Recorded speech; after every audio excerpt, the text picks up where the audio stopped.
Good morning. Thank you for watching Army Shakil 5858. I am Amir Budnam. I am thankful to all international news resources and my team. Following other news which have been reported by American, European, Canadian, Australian, African, and Asian channels, and of course AP, AFP, and Reuters news agencies. Now the headlines. Rising tension in Middle East, fear of war, Lebanon is in danger. American forces are arriving in the region. All Westerners are advised to leave Lebanon. Hezbollah fired 50 rockets in northern Israel. Floods in China. Russia accused Ukraine of drone attack. Protesters clashed with police in different cities of England and Northern Ireland. Nigeria, Somalia, and Venezuela are in political turmoil. Severe thunderstorms are threatening Florida and northeast USA. Protest in Bangladesh. In Paris Olympics, China leading, after which is USA and Australia and France. Now watch the channels. Hey, Michaela, I know you spoke. Just come up for a second. Come on. This young woman, I walked into, I don't know what the hell restaurant it was, but I walked into this restaurant, and we do it very quietly. We don't announce it. That's for, security reasons, everything. I walked in. She's behind the counter, and she didn't know I was coming. And she goes, "It's President Trump." She looks at me. "It's President Trump. You saved my college." And I said, "How the hell do you know that?" She said, this one is so smart, so sharp. She grabbed me. She gave me a kiss. I said, "I think I'm never going back home to the First Lady." You were supposed to keep that quiet. See, now, for the average politician, that's death. For me, I don't care. I just want to tell you, you are an unbelievable person with a great personality. You lit up the whole room. You lit up the whole room. I said, weeks later, I'd go, "Who is that person that was so incredible?" She knew everything about me. She had no idea I was coming. She knew everything about me. And the historically black colleges and universities, I gave millions and millions, billions of dollars to. They kept coming back, and I said, "Why are you doing this?" And we gave them long-term funding. And she knew that because she said her college, she loved her college. She said it was so great, right? You loved it. The illustrious CAU. Yeah, that's right. She loved her college, and she said, "You saved my college." What was your college? Tell them. The illustrious Clark Atlanta University.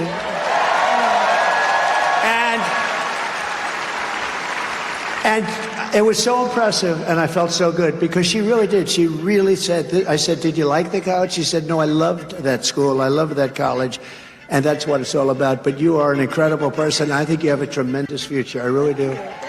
And I'll do whatever I can to help you. Okay? Thank you very much. Great job. You want to say something else? I thought I was done. But I do want to add on to some of the remarks that were made by others, and we do need to do our best to get the message out there.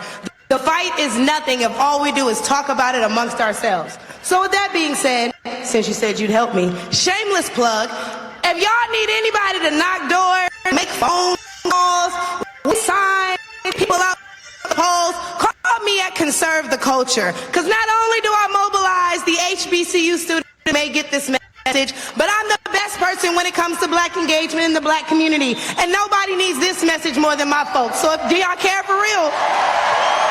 Y'all with us for real?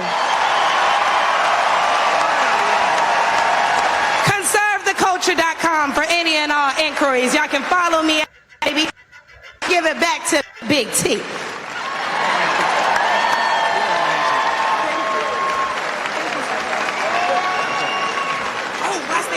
And last thing, make sure you guys tune in to my podcast dropping soon on the Patriots Prayer Network. Thank you all.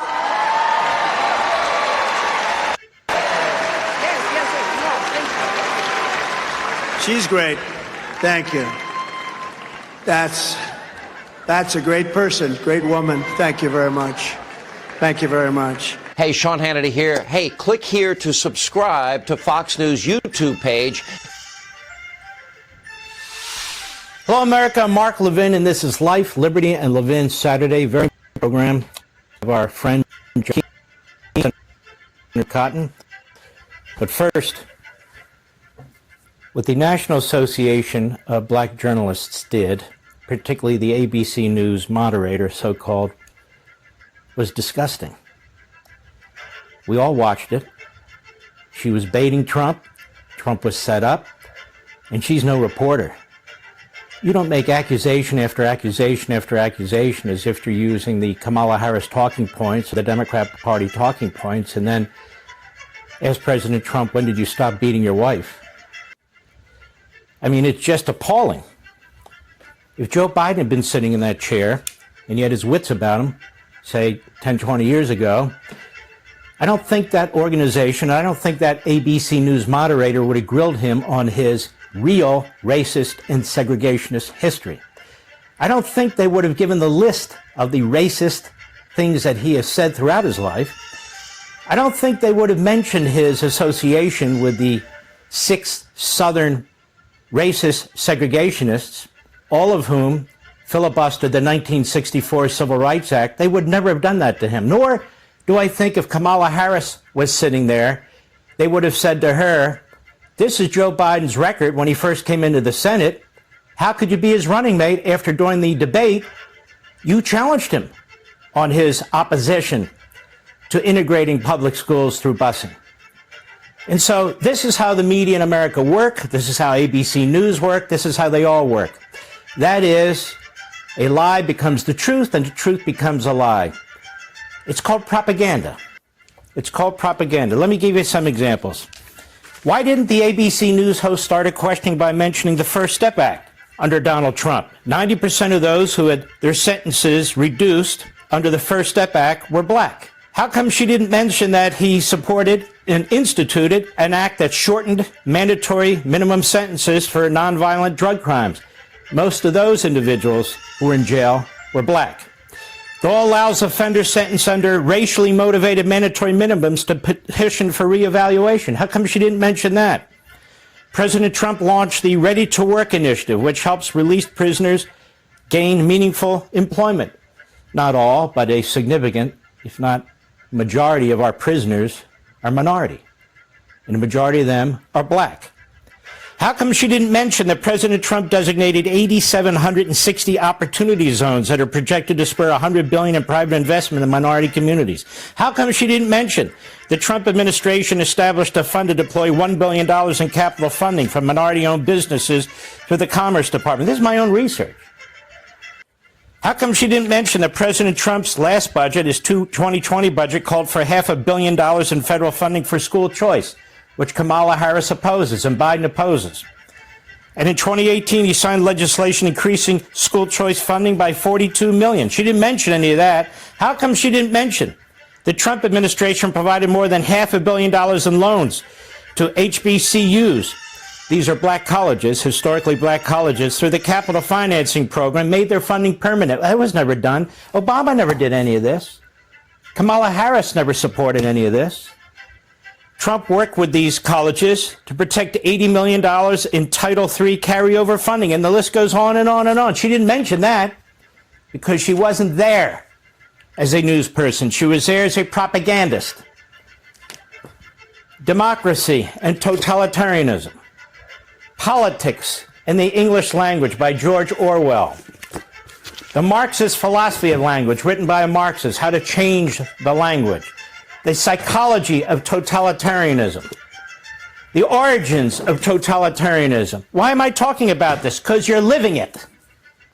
And it begins with free speech, honest information, not thought control and language control. And probably the most nefarious and yet ubiquitous book of its kind, a book called Propaganda, written over 100 years ago by Edward Bernays. Now, what does he say? In part, this is all very important. Edward Bernays pioneered the scientific technique of shaping and manipulating public opinion, which he called engineering consent. This is my book now on freedom of the press. Well, what did he say in this book? Among other things, he believed in the power of propaganda, the manipulation and brainwashing of the masses, quote unquote. The minority, that is, the media, the masterminds or the elites, has discovered a powerful help in influencing majorities. It's been found possible so to mold the mind of the masses that they will throw their newly gained strength in the desired direction. In the present structure of society, this practice is inevitable. Whatever of social importance is done today, whether in politics, finance, manufacturing, agriculture, charity, education, and other fields, must be done with the help of propaganda. Propaganda is the executive arm of the invisible government, and it goes on at great length. That book, Propaganda, was a favorite in the Third Reich. That's correct. It was a favorite of Hitler's. Can I say Hitler? No, I can't. Only the Democrats can say Hitler, and only when they dehumanize Donald Trump. But this is a fact. And so we get something like this now. NBC News via Fox News, 1 year ago, June 26, 2023, NBC News reported that Vice President Kamala Harris has the dubious distinction of having the lowest net negative rating of modern vice presidents in the history of their polling. What happened? Several developing stories as we come on tonight. Dangerous thunderstorms impacting millions in the Northeast right now as Tropical Storm Debbie takes aim at the Florida coast. Kamala Harris taking the final steps before choosing a running mate. And two of America's greatest Olympians celebrate more gold in Paris. First, those severe weather watches and warnings from the Carolinas to New York. Powerful thunderstorms pounding the I-95 corridor. More than 40 million people on alert. In Florida, residents filling sandbags, stocking up on supplies, bracing for Tropical Storm Debbie. Potential hurricane-force winds, up to 15 inches of rain, and a 5-foot storm surge. The governor declaring a state of emergency. A golden day for Team USA. Simone Biles, Katie Ledecky, the medal rush at the gym, in the pool, and on the track. And the nail-biter for the American women's soccer team. Late news from Paris. The race for the White House, Vice President Kamala Harris closes in on her choice for a running mate. What we know about the process and the men at the top of the list as Donald Trump and J.D. Vance make their case to supporters in Georgia. Selena Wang on the campaign trail. Overseas tonight, more American ships and planes moving into the Middle East ahead of an expected strike on Israel by Iran. And the new warning to Americans in Lebanon. Matt Rivers from the region. A stunning twist in the case against the alleged mastermind of the 9/11 attacks and two other defendants. Why the death penalty is back on the table. New disturbing video in the death of a black man beaten by security guards outside a Milwaukee hotel. The death now ruled a homicide. Thousands take to the streets in Venezuela, demanding President Maduro step aside. A week after an election, the U.S. and others say Maduro lost. Rock legends Aerosmith say goodbye to the concert stage. And after setting records in Paris, what Simone Biles said when asked about the Summer Games in L.A. 4 years from now. Simone Biles said when asked about the Summer Games in L.A. 4 years from now. From ABC News World Headquarters in New York, this is World News Tonight. Good evening. Thanks for joining us on this Saturday. I'm Wade Johnson. Several developing stories as we come on tonight. Vice President Kamala Harris closing in on her choice for a running mate. A big day for Team USA in Paris. But we begin tonight with a dangerous weather threat. Right now in the Northeast, more than 40 million Americans are under a severe thunderstorm watch from the Carolinas up the I-95 corridor, including D.C., Philadelphia, and New York. The region facing damaging winds and flash flooding. Further south in Florida, millions are bracing and prepping for Tropical Storm Debbie, the first named storm to hit the state this season. Expected to deliver heavy rain across parts of Georgia and the Carolinas. Multiple states are now declaring emergencies, and the severe weather already leading to hundreds of flight cancellations and thousands of delays across the Northeast. We have team coverage tonight. Let's get right to ABC's meteorologist Samara Theodore. And Samara, time this all out for us. Well, we anticipate these storms to continue to roll through sunset with a severe thunderstorm watch in effect along the I-95 corridor until 9 p.m. These storms bring a deluge of rain and lots of lightning, but we're also watching the tropics. Tropical Storm Debbie now taking aim at the west coast of Florida. We even have a hurricane warning in effect near the Big Bend because this is where we could see the storm strengthen to Cat 1 status. Timing on this, moving through early Monday morning into the afternoon. That's when it'll make landfall. However, impacts will be felt very early on Sunday, especially along the west coast farther south. We could see 10 to 15 inches of rain in certain spots. That'll lead to flash flooding. Not only that, a significant threat for storm surge, especially in areas like Cedar Key and Crystal River. We could see up to 7 feet of storm surge. Whit? All right, Samara, thanks. Now to the state of emergency in Florida. Residents filling up sandbags and stocking up on supplies, bracing for Tropical Storm Debbie, packing potential hurricane-force winds, heavy rain, and flooding. More than 10 million people along the Florida Gulf Coast are under tropical alerts. ABC's Faith Abube is in St. Petersburg tonight. Tonight, Florida residents bracing for Tropical Storm Debbie forming in the Gulf of Mexico this afternoon and expected to strengthen before slamming into the Gulf Coast within 48 hours. Workers outside Jacksonville preventatively removing potentially hazardous trees. It can cost you your house. A lot of times you'll see these trees completely splitting houses in half. And crews in Lee County clearing debris from drainage ditches in anticipation of drenching rains. 5 to 10 inches of rain forecast in some areas. Storm surge is projected as high as 7 feet. Here in Tampa, residents telling us they're taking the storm seriously. How are you feeling as the storm is getting closer and closer? It definitely is nerve-wracking. Sometimes when the rain comes down really hard, the water level rises. So I want to make sure that my front door especially is blocked off with a sandbag so that the water does not enter my apartment. And tonight, almost the entire state of Florida is under a state of emergency with evacuation orders in some areas. And with just this evening, Georgia's governor also activating the state's emergency resources ahead of the storm. And those conditions going to get a lot worse in the coming days. Faith, thank you. Now to the Summer Games and a huge day for Team USA. Another golden moment for two of America's most decorated Olympians. Simone Biles soaring to victory in the women's vault final, taking the gold, her third for these games. Katie Ledecky dominates in the pool, winning another gold medal. She now holds more than any other American woman. And Sha'Carri Richardson taking home a medal in the highly anticipated 100-meter dash. ABC's Inez de la Catera reports from Paris. Tonight, Simone Biles celebrating another gold medal. League of her own. With her third gold medal of these games, Biles soaring above the competition, nailing her vault routine with her signature move named the Biles 2, besting Brazil's Rebecca Andrade and fellow American Jade Carey, who took home bronze. Not many people in the world can do it to this level, so it's just kind of like, once we're out here, the floor is our stage, so it just feels so freeing for us because we're in our element, we're having fun, we're doing what we love to do. On the men's side, fan favorite and breakout star Steven Netarozic taking home the bronze in the pommel horse. In her final race of these games, Katie Ledecky back in the pool for the 800-meter final. Ledecky already the most decorated American female Olympian of all time.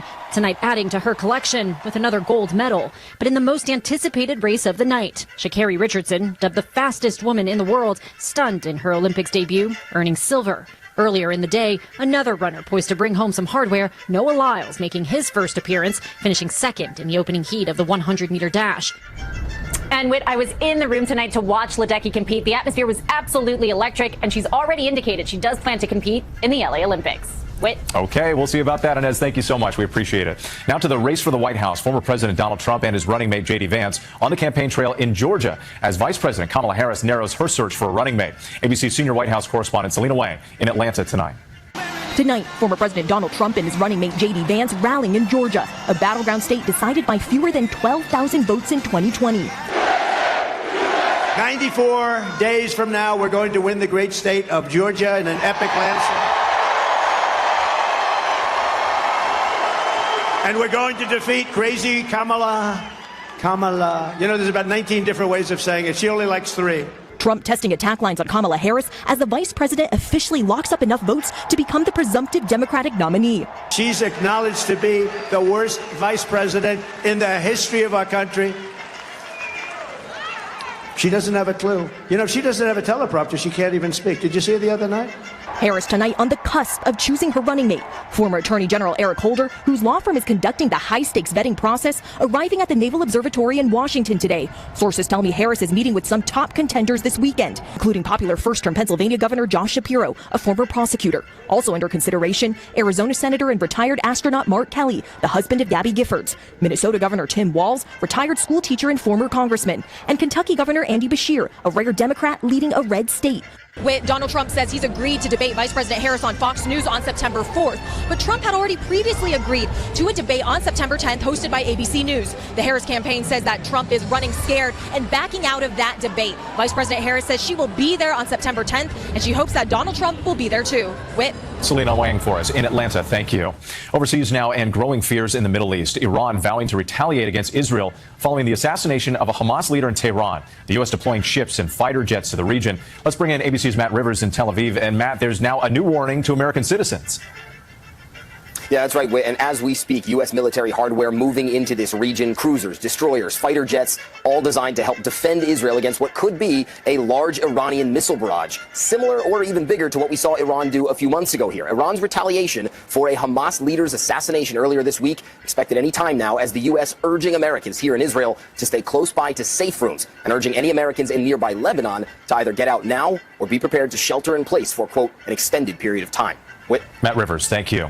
Next tonight, the stunning reversal in the plea deal for the accused plotters of the 9/11 attack. Secretary of Defense Lloyd Austin revoking the controversial agreement with the 3 suspects, including the alleged mastermind, Khalid Sheikh Mohammed, putting the death penalty back on the table. ABC's Christian Cordero from Washington.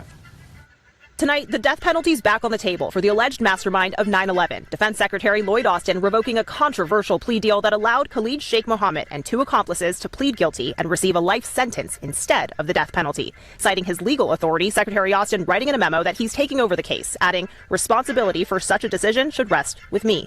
Terry Strada, national chair of the 9/11 Families United Coalition, says she's happy with the decision. Her husband, Tom, was killed in the World Trade Center. Those defendants, they showed absolutely no mercy when they planned the attacks to murder 3,000 people on American soil, and they deserve no mercy now. Patrick White, whose cousin Joey died on Flight 93, was at peace with the plea deal. I told the lawyers for these individuals that I would gladly push the plunger for lethal injection and watch as the life left each of their eyes.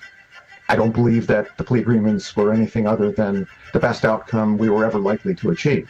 The ACLU now vows to fight Secretary Austin's decision, saying he dishonored an agreement reached after years of hard work and painstaking consultation by all the parties involved. So the rejection of these plea deals means that it's back into the trial process. That trial process is going to be long, it'll be drawn out, and it probably won't even seat a jury until 2026.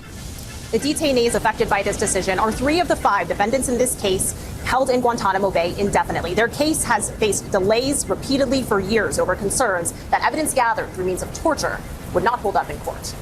Christian Cordero with that major development. Thank you. Turning now to the alarming new surveillance video released in the death of Devontae Mitchell. The 43-year-old was pinned to the ground by security guards outside a Milwaukee hotel in June. His death now ruled a homicide. Medical examiners also now revealing that cause of death. We want to warn you, the video is disturbing. Here's ABC's Morgan Norwood. Tonight, the Milwaukee County Medical Examiner ruling the death of Devontae Mitchell a homicide. An autopsy report determining he died by restraint asphyxia and the toxic effects of cocaine and methamphetamine. Disturbing surveillance video newly released by Mitchell's attorneys showing the moments leading up to the 43-year-old's death at the Hyatt Regency Milwaukee Hotel in June. Mitchell's family believes he was having a mental health episode when he showed up to the hotel frantic and panting, according to officials. That surveillance video capturing Mitchell running into the gift shop and eventually into the women's bathroom. The situation escalating as hotel security confront Mitchell and then begin to escort him out. One hotel employee punching him, a guest also jumping in and beating him. Mitchell then dragged out of the hotel doors. Here, Mitchell's attorney says you can see a Hyatt employee striking Mitchell with a broom before security guard starts punching him again. Once dragged outside the hotel, Mitchell held face down, crying out for help, kept in that position for 8 minutes before first responders arrived and pronounced him dead. So when you hear people say, oh, all we did was hold him down, oh, all I did was do what I was being told, none of that is true. They slammed his head into the ground multiple times, pressed his head into the ground. And the district attorney is looking over requests to bring about charges in connection to this case tonight, though. The hotel saying the employees involved in this incident, Whit, have been terminated for violating company policy. Whit? All right, Morgan, thank you. Now to the growing crisis in Venezuela. Thousands taking to the streets to protest the widely disputed re-election of President Nicolas Maduro. The U.S. and several other countries now recognizing the opposition leader as the winner and calling for negotiations to ensure a peaceful transfer of power. Here's ABC's Patrick Reevell. Tonight, thousands taking to the streets in Venezuela to protest an election widely seen as stolen. Opposition leader Maria Corina Machado emerging from hiding to lead a peaceful demonstration in Caracas, defying a crackdown by the authoritarian regime of Nicolás Maduro. After 6 days of brutal repression, they thought they were going to silence us, she told the crowd, saying the world knows the truth about the election. Since Maduro declared victory in last Sunday's vote, his security services have moved to violently crush protests, arresting nearly 1,000.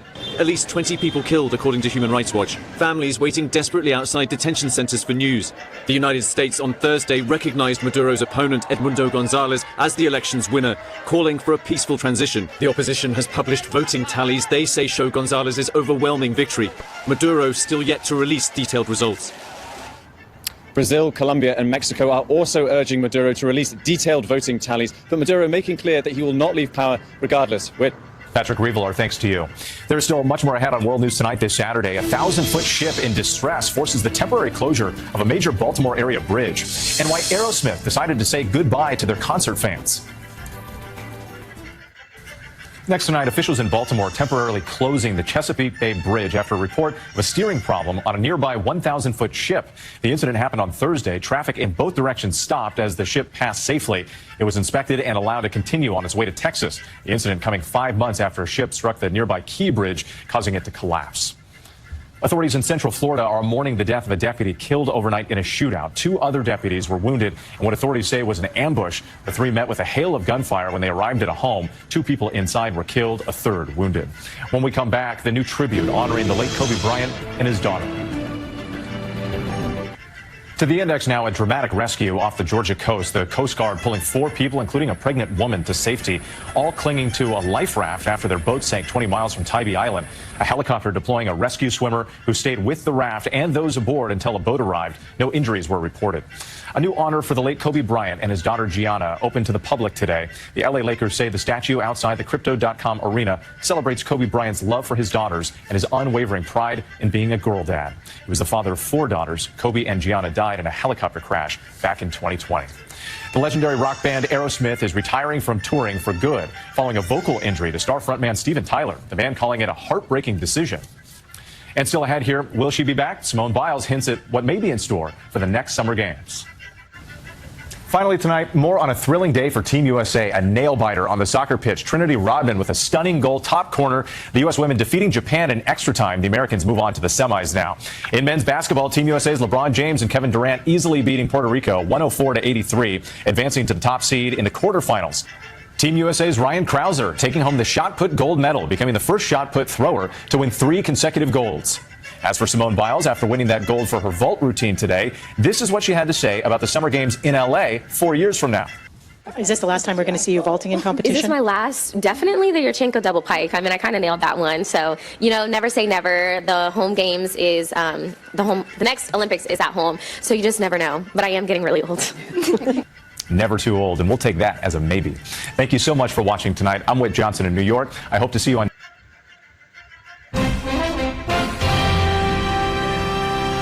Tonight on PBS News Weekend, a new report dissects U.S. Secret Service actions and missteps during the Capitol attack on January 6th. Following Donald Trump's attacks on Kamala Harris's race, a look at black identity and the history of race and politics. And as demand for copper and lithium grows, the increase in mining is posing new threats to Native communities here and around the world. These kind of places shouldn't be lost, because if it's lost forever and it'll never come back. Good evening. I'm Laura Barone Lopez. John Yang is away. Concerns of a wider conflict in the Middle East are escalating. Today, Iran said in a statement that it will exact severe revenge at the appropriate time. This after an attack in its capital killed a visiting Hamas leader. Iran blames Israel and the U.S. The veiled threats are prompting the Pentagon to send additional Navy destroyers to the Middle East. In the occupied West Bank, Israeli Defense Forces said it killed another Hamas leader today. The IDF hit a car that it says held the leader and 4 other Palestinian militants on their way to carry out an attack. The Defense Department revoked a controversial plea deal that took the death penalty off the table for the accused mastermind of the 9/11 attacks. In a memo, Defense Secretary Lloyd Austin said responsibility for the decision should be left with him, not the official appointed to oversee the cases. Prosecutors initially struck deals with Khalid Sheikh Mohammed and 2 of his accused accomplices over concerns some evidence gathered through torture would not be admissible in court. The victims of the devastating wildfires on Maui could soon get help to rebuild. Hawaii's governor announced a settlement Friday worth more than $4 billion. It would pay out the families of the more than 100 people killed and the thousands displaced last August. The massive fire remains under investigation nearly 1 year later. The settlement needs to be finalized in court before the victims may receive payment. Olympian Simone Biles is living up to her nickname as one of the greatest of all time. The gymnast earned her 7th gold medal and 10th overall in Paris today during the women's vault final. Later in the day, Team USA picked up another gold in the pool. Swimmer Katie Ledecky raced past the competition for the women's 800-meter freestyle. This is her 9th gold in 4 Olympic Games. Still to come on PBS News Weekend, the history of racial identity in American politics and the impact of mining on indigenous communities in the U.S. and around the world. On PBS. The Secret Service is in the hot seat again, this time over its actions before and on January 6th. A new report from the Homeland Security Inspector General lays out several things the agency could have done better, from detecting a viable pipe bomb within 20 feet of then Vice President-elect Kamala Harris to reporting signs of potential violence, like rally-goers wearing ballistic helmets, body armor, and other military-grade equipment. Joining us is Washington Post investigative reporter Carol Lenig. Carol, thank you so much for your time. This report. Tonight, deal or no deal? They want to do another one. You know, we're doing one with Fox if she shows up. I don't think she's going to show up. Donald Trump claims he's struck a new agreement on a presidential debate, but Kamala Harris's campaign says that's not true. This as her decision on a VP pick nears. Also tonight, abrupt reversal. I'm Michael George of the 9/11 Memorial in New York with reaction after Defense Secretary Austin revokes a deal that avoids the death penalty for accused 9/11 plotters. Plus, after recent assassinations, Israel stokes fears of a wider war. I'm Deborah Petter in East Jerusalem, where the country is braced for a possible Iranian retaliatory attack. State of Florida this week gets ready.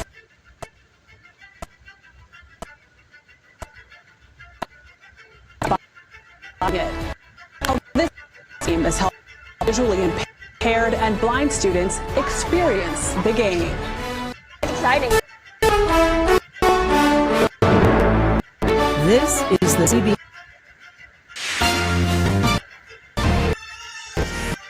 Tonight on Global National, a big day for Canada's Olympians. A thrilling come-from-behind victory, giving Summer McIntosh a golden hat trick.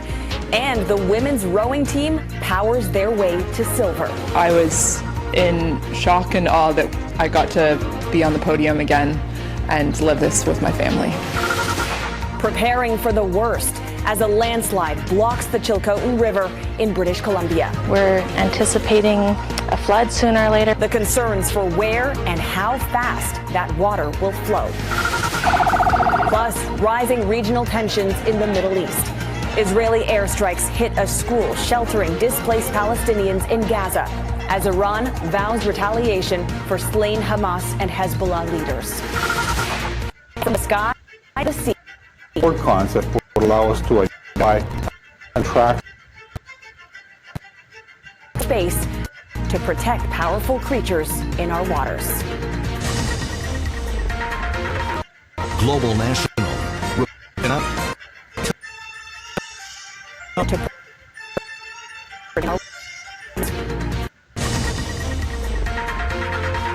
Global National. Reporting tonight, Tracy Tong. Good evening and thank you for joining us. Well, it was a day full of nail-biting excitement at the Paris Games today, on the ground and especially in the water, where Team Canada saw a flurry of medal wins. That includes star swimmer Summer McIntosh's historic win at the 200-meter individual medley. She is now the first Canadian ever to earn triple gold at the Olympics. The high point in a whirlwind day of mixed fortunes for Canada's athletes. Our Redmond Shannon is in Paris covering the games for us and joins us now with more. Redmond.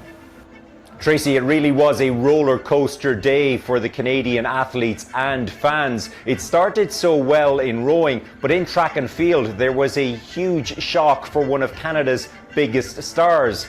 But as the evening progressed, Canada's medal count climbed again, partly thanks to you-know-who, Summer McIntosh. The endless summer continues. 17-year-old Summer McIntosh rewriting history with her 4th medal in Paris, 3 of them gold. A record-breaking end to a remarkable day. So-called Super Saturday started with a silver streak. Canada's women's eights making the podium for the second straight games, finishing between Romania and Great Britain. It was incredibly special this time to get to share it with our friends and family that were here, because in Tokyo obviously they weren't here, and so that was a huge motivator for a bunch of us, was to be able to repeat a performance that would get us to share that experience with them. 4 of the team won the eights gold in Tokyo. Others are new to the big boat, like Christina Walker. You're so exhausted, and I can barely breathe half the time when I cross the finish line. I'm like kind of hyperventilating. This last year was incredible, and this is like the cherry on top for sure. With a boatload of To talk more about this with me today is Republican strategist Evan Siegfried. Evan, welcome. Now let's talk about this Fox News debate. Question is, will Kamala Harris agree to it? Well, Renee, I think she should. But let's be honest here. Donald Trump is misrepresenting the invitation that Fox News presented. Fox News presented a couple of days ago an invitation to both the Harris and the Trump campaigns to appear on September 17th in Pennsylvania with the moderators Brett Baier and Martha MacCallum. And they never said anything about an audience. They never said anything about rules. And they never said anything about September 4th. So Donald Trump is basically pretending that this debate, or the terms he put out in his truth last night, are the actual terms of the debate. So the Harris campaign should look at this and say, wait a second. What are the details of who's the audience going to be? Is it going to be Trump rally supporters, or is it going to be entirely undecided voters who are there for an education on who they want to vote for? And also, what are the parameters? What are the rules? Will the mics be cut like they were in the first debate with Joe Biden? Stuff along those lines. Now, do you think Trump will follow through with a debate if it either isn't on Fox News, or if it is, but his parameters are not met? Well, I think he risks more than he could gain from going into a debate that wouldn't be with Fox News. With all due respect to Brett Baier and Martha MacCallum, they are fine line, top-of-the-notch journalists. All other outlets he perceives as being hostile toward him. And there's no better example of what happens to him under pressure than what happened to him on Wednesday at the National African American Black Journalist, or the National American Black Journalists Association, where he wilted under the questioning of ABC News' Rachel Scott, and he then questioned Kamala Harris's racial identity. And that is the type of thing that is such a disaster for Donald Trump, because for the last 4 years, he's been banned from a lot of the platforms that we would get the day in, day out drama and grievance from him that Americans really decided he was unfit to be president because of. And when he was banned from those platforms, he sort of receded into the distant past. And now with what happened on Wednesday, American voters are tuning back in and saying, wait a second, that's why we didn't like Donald Trump in the first place. Now moving on to Harris. First came the sound of gunshots, captured on backyard security camera video. Then a startling scene in the small southwestern Ontario city of Stratford. Walked across the street with what I saw was a hunting rifle, and he shot the ground as he went under the light post and walked into the darkness towards the house. Neighbors flooded 911 with calls. Tyler Verellen showed police where the gunman went. Police say that the gunman first shot 36-year-old Jonathan Bennett, his neighbor across the street, with a high-powered hunting rifle. He died in hospital. A second man was also shot and has life-threatening injuries. And neighbors say they saw a woman, the third victim, who had severe injuries to her arm. Police say the shooter, 31-year-old Ricky Bilk, took his own life. Neighbors say the attacker and the victims were embroiled in an ongoing dispute, and that the victims were having a party at the time of the shooting. There has been frequent police activity down there, multiple cruisers usually per incident. Police say they had responded to multiple incidents of general conflict between the neighbors over the last several months, and that the shooter had no criminal record. There was no negative history. Police have had very minimal involvement other than these incidents over the last couple of months with the neighbor disputes, but otherwise there was no real negative history there. The violence has left people living here shaken. Yeah, I have kids at home, so it's not normal being in a neighborhood where gun or small issues or neighborhood issues, you open a gunfire. It's not a great thing. This community is understandably on edge, and police want to reassure the people who live here that there's no ongoing threat to public safety. And they'll be looking into what caused such extreme violence, including the mental health background of the shooter. Philip Leishanock, CBC News, Stratford. Arriving at the Vice President's residence in Washington this morning, former Attorney General Eric Holder, the man leading the vetting process for Kamala Harris's running mate selection. Vice President Harris off the trail and hunkered down this weekend, facing the biggest decision yet of her campaign, meeting with those in contention for her current job as she vies for the presidency. Her shortlist believed to include Arizona Senator Mark Kelly, Transportation Secretary Pete Buttigieg, and 4 governors, Kentucky's Andy Beshear, J.B. Pritzker from Illinois, Minnesota's Tim Walz, and Josh Shapiro from key battleground Pennsylvania. Her decision expected by Tuesday, as tonight her campaign is grappling with a tabloid report about Second Gentleman Doug Emhoff's past. The report, which NBC News has not independently verified, saying Emhoff had an affair during his first marriage, years before his involvement with Harris. In a statement tonight, Emhoff saying he and his first wife, quote, went through some tough times on account of my actions. I took responsibility, and in the years since, we worked through things as a family. 94 days from now, we're going to win the great state of Georgia in an epic landslide. Former President Trump in Atlanta, Georgia tonight, where the latest polls show an essentially tied contest. Tonight's event at the same venue where Harris rallied 10,000 supporters on Tuesday and called on Trump to honor the planned September 10th presidential debate. Because as the saying goes, if you've got something to say,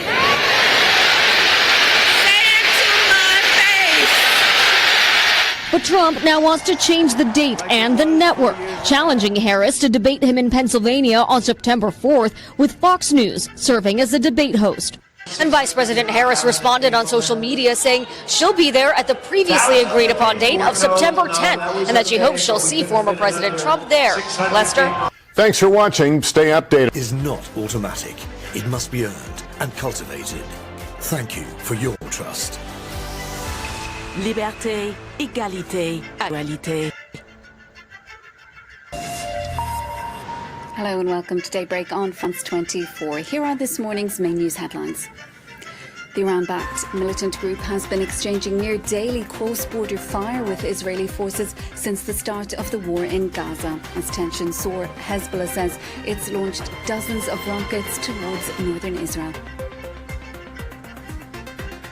We've never been so strong, says Venezuela's opposition leader, as thousands gather for anti-Maduro protests. He's told a counter-demonstration that he will not accept attempts to usurp the presidency.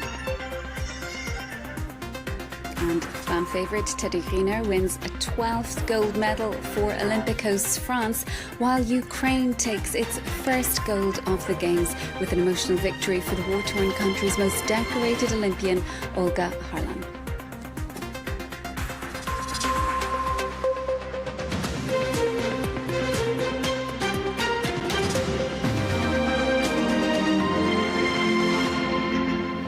Let's turn first to the Middle East, where Iran and its allies are believed to be readying their response to the assassination of Hamas political leader Ismail Haniyeh.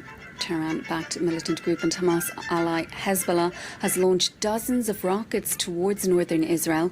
The killing this week of the Hamas leader in Tehran, hours after the Israeli assassination of Hezbollah's military chief in Beirut, has triggered vows of vengeance from Iran and the so-called Axis of Resistance. Well, it was the second assassination in less than 24 hours to be blamed on Israel. France has joined other Western nations in urging citizens to leave Lebanon, the US embassy in Beirut also noting that several airlines have suspended or cancelled flights to and from the region. The spiralling regional violence has left Lebanon holding its breath for retaliation against Israel, as Clem Valor explains. The threat of war with Israel looms over Lebanon and has become a very real possibility.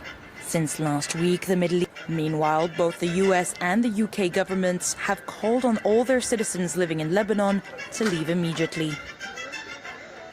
A At least 4 people have been killed with more than a dozen wounded after Israeli forces bombed tents that have been housing displaced Palestinians on the grounds of Al-Aqsa Hospital. It's the main medical facility still operating in central Gaza, and thousands have taken shelter there after fleeing their homes elsewhere in the war-ravaged territory. The strike came just hours after another deadly attack on a school that had also been sheltering the displaced.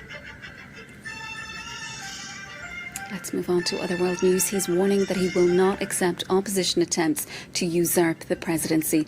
Nicolas Maduro has hit out at his rivals as thousands joined anti-government protests across Venezuela, including in the capital, Caracas, where opposition leader Maria Corina Machado thrilled supporters with a surprise appearance. She spent much of the past week in hiding after Maduro threatened her with arrest following deadly post-election protests.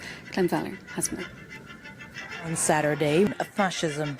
Several countries, including the US, have already recognized González as the election's winner and have called on the Venezuelan authorities to swiftly publish all voting records.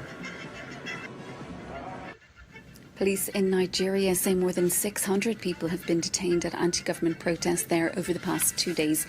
Tear gas was used by security forces to disperse crowds of demonstrators who'd been trying to march to government offices in the capital on Saturday. The numbers attending rallies there has fallen since thousands took to the streets earlier this week in protest against government policies and the high cost of living. Rights groups say at least 13 people were killed on Thursday when the protests turned violent. Let's turn now to the latest Olympics news. We'll start with a quick look at the medals table. China remains in the #1 spot with 16 gold medals. The US now has 14, taking it back into second position, while host France have dropped back down to third place again. They have a total of 12 gold medals. Well, adding to that tally for France on Saturday, home favourite Teddy Riner, he won the decisive bout against Japan's Tatsuro Saito in a moment of great drama, giving France the judo mixed team title, earning him a national record equalling 5th Olympic gold medal. The 35-year-old has now competed at 5 Olympics and hinted at the possibility of taking part in a 6th at the LA Games in 2028.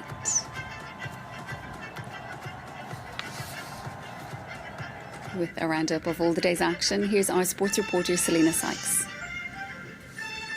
A historic night at the Stade de France as Julian Alfred dominates the women's 100-metre sprint to get St. Lucia's first ever Olympic medal. A 23-year-old running a spectacular race, finishing in 10.72 seconds to hold off Sha'Carri Richardson, the world champion, who was the big favourite heading into this race, who had to settle for silver after a poor start from her at the Stade de France. For the hosts, France, they're celebrating back-to-back golds in the team event in the judo after Teddy Riner got the decisive victory in a golden score after both teams got 3 fights each to break that deadlock. And finally, there are 2 Queen Team USA with Biles, who won emphatically the women's vault final to get a 7th gold medal for her at the Olympics, and the queen of the pool, Katie Ledecky, getting a record equaling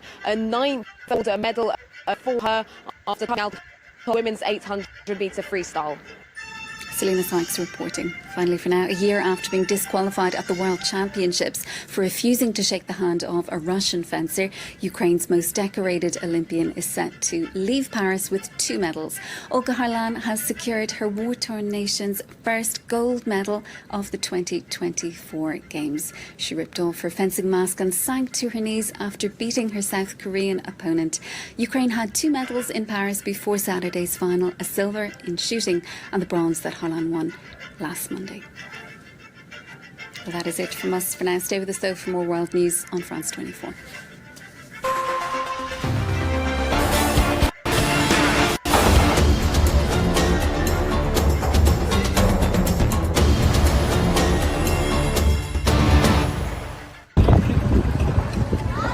Police in Somalia said Saturday that 32 people died and 63 others wounded in an attack on a beach hotel in the capital Mogadishu on Friday night.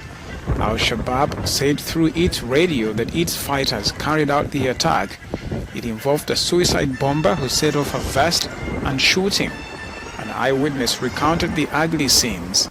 I couldn't tell, but I saw many people falling down on the beach as soon as the unexpected explosion occurred, followed by gunfire. Some Nigerians rallied for the second day Friday to denounce the country's worst cost of living crisis in a generation. In Lagos, the economic capital, protesters briefly clashed with residents who opposed their march. Carrying placards, bells and flags, the protesters called for the reinstatement of fuel subsidies. I'm outside to show my anger that Nigerian politicians, they are not managing our money very well. There's so much corruption in the system and things must get better. Nobody will be on the street. It takes efforts. It takes a whole lot for people to leave what they are doing, their businesses, to be here. So we want all our demands to be granted by the government, and these demands are genuine and they are achievable. Demonstrators were met with a heavy security presence. Amnesty International's Nigeria office said at least 9 people were killed by security forces on the opening day of the marches on Thursday. We organize our men, put resources together, operation sister agencies and the military to make sure that we provide security like we are doing for the protesters. And with that, we have been able to manage peace in Lagos. Many Nigerians blame. Tatiana Smith is calling time on her illustrious career after winning gold in the 100-meter breaststroke and silver in the 200-meter event in Paris on the back of 2 golds from Tokyo. No, I think I'm really at peace. I gave 22 years for the sport. My family has given 22 years for Tatiana with swimming, so it really changed every dynamic in like our family and stuff, and to now experience life with family and life outside of swimming is going to be so different, and I'm so excited. And like I said, swimming was just what I did. It wasn't who I am. It was a season. I'm very grateful to be sitting here ending off my season in a way that I do. I know a lot of athletes can't really say that, so I am very humbled and grateful to be in the position where I am. And yeah, I think I was at peace, and yeah, I'm walking away with a smile. Becomes the most decorated Olympian of her country. Her victory in Tokyo also made her the first South African woman to win swimming gold at the Olympics since Penny Haynes in 1996.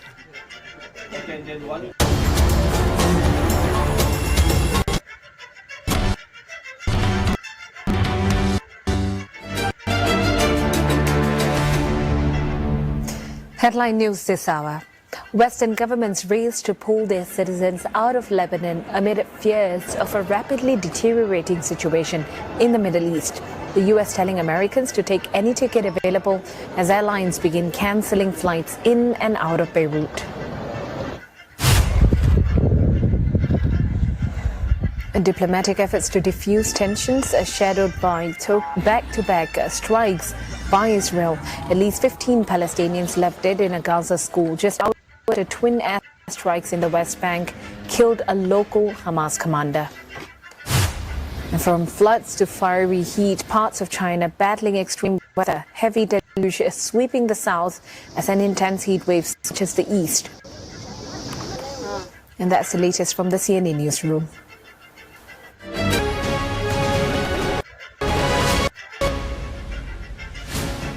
Hello, good morning. It's 6 o'clock on Sunday, the 4th of August. Our top stories. Keir Starmer promises the police his full support as violent disorder breaks out in towns and cities across England and Northern Ireland. Clashes between anti-immigration demonstrators and the police and counter-protesters, bringing fighting to the streets, looted shops and police officers taken to hospital. Also this morning, Israeli media is reporting that a barrage of around 50 rockets was fired from southern Lebanon towards northern Israel overnight by some Western companies.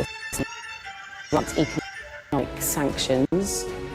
The creators of a play about J.K. Rowling's beliefs on gender say they've received death threats. At the Olympics, Britain are fifth in the medals table after powering to gold in the men's 8. But there's disappointment as gymnast Matt Whitlock bids an emotional farewell to the Olympics.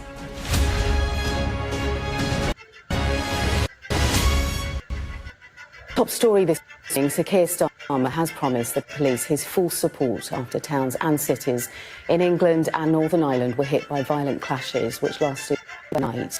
These were targeted by anti-immigration demonstrators, and there were also violent confrontations with counter-protesters.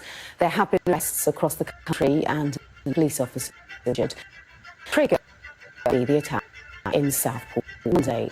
Girls were killed, but the government has said those who take part in criminal disorder will pay the price, warning that further violence is likely in the coming days. Well, arrests have been made and police have faced violence at nearly 20 protests in major cities and towns across Britain following Monday's attack. Well, police in Liverpool say a number of officers have been injured after fights broke out between anti-immigration protesters and anti-fascist demonstrators. 4 people have been arrested for public order offences in Hull. 3 police officers are believed to have been injured in clashes. And in Bristol, several arrests have been made after protests turned hostile. Here's our chief North of England correspondent, Greg Milam. Late into the night in Bristol, another standoff between far-right protesters and police.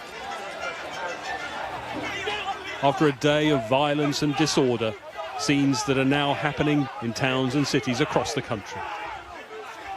Earlier in the day, there were clashes as police tried to keep apart the far-right protesters and a much larger anti-fascist counter-protest.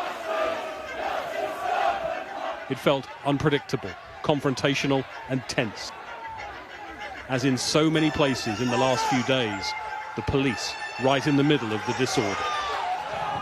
In Hull city centre, another standoff between a large group of protesters and police. Some were filmed taking a piece of scaffolding, apparently to use as a missile, and what's become the soundtrack for many taking part in these protests. We want our country now! We want our country back now! This is what residents saw after tyres and bins were set alight. By the evening, there was just the sound of the alarms in shops that had been broken into. The street littered with the debris of a rampage through the city. In Liverpool too, officers came under attack from a far-right mob. Here, as elsewhere, a number of officers were injured. Police in running battles with some of those in the city's streets. And this just a few miles from Southport, where the attack on children at a dance class seemingly lit the fuse. Similar scenes in Nottingham, bottles thrown as fighting broke out. And in Blackpool, all fighting erupted in the crowd, their loyalties very clear. Any person organising or taking part in the procession is committing an offence.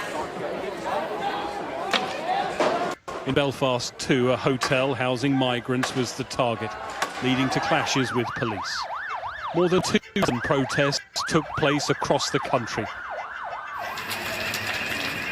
On Friday night, it was Sunderland that saw the worst of the violence, its streets staring the scars. Northumbria police released these images of officers at a house where they believed some of those involved in the disorder were. 2 people were arrested. There are warnings to those responsible. They will face action. Well, the police need to lead operations in communities across the country where there has been both violent disorder and thuggery on the streets, which is completely unacceptable, completely damning, and where... I'm Montgomery, part-time stand-up comedian and full-time dictionary buff, and I'm bringing together some of Australia's funniest minds in a battle to see how well they spell. It's like mixed martial arts, but with words. And no martial arts. Guy Montgomery's Guy Mon Spelling Bee starts August 14.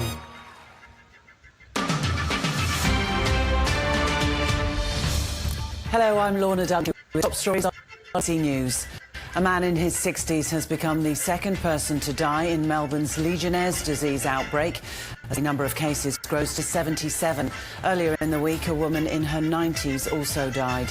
The outbreak has been linked to areas in Melbourne's west, but the exact source is still unknown.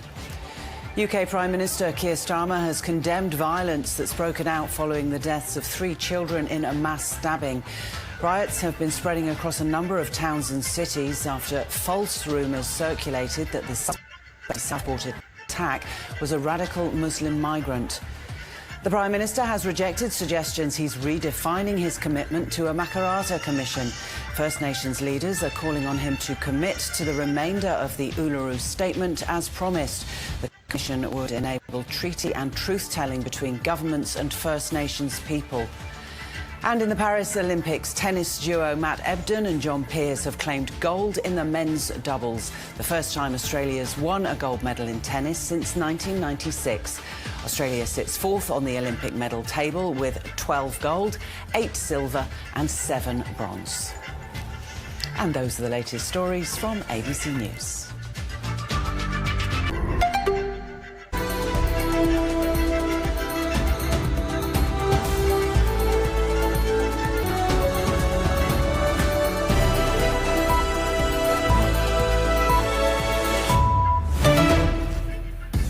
You're watching DW News, coming to you live from Berlin. Tens of thousands demand justice in Bangladesh.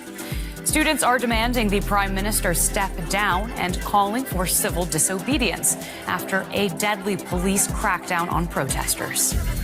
Also coming up on our show, Hezbollah fires a barrage of rockets into northern Israel as tensions mount in the Middle East. Beirut airport sees crowds of people seeking to leave amid fears of a region-wide conflict. And Paris has been transformed to welcome athletes and visitors to the Olympic Games, but locals in the French capital have mixed feelings about being the hosts.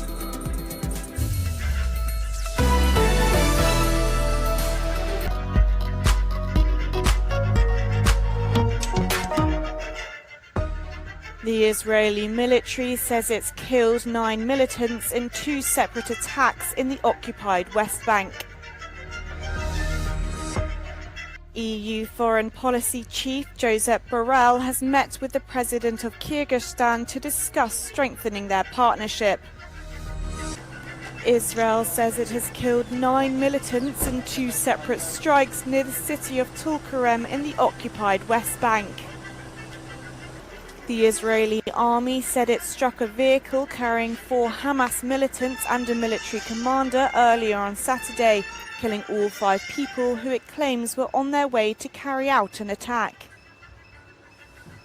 The strike was followed by another attack in the same area later on Saturday, during which Israel's military says it killed 4 more Palestinian militants. The IDF has since released footage it says shows strikes hitting infrastructure used by militant group Hamas. It comes as local media says at least 7 people were killed in attacks on the Burej refugee camp and the city of Khan Yunis. Russia says it has shot down 75 Ukrainian drones which were targeting a number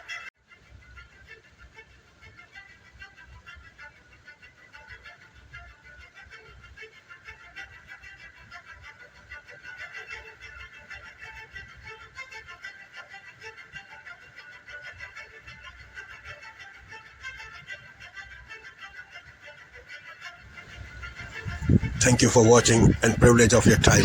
This is Amir Shakil 5858. I am Amir Woodman. Have a good life.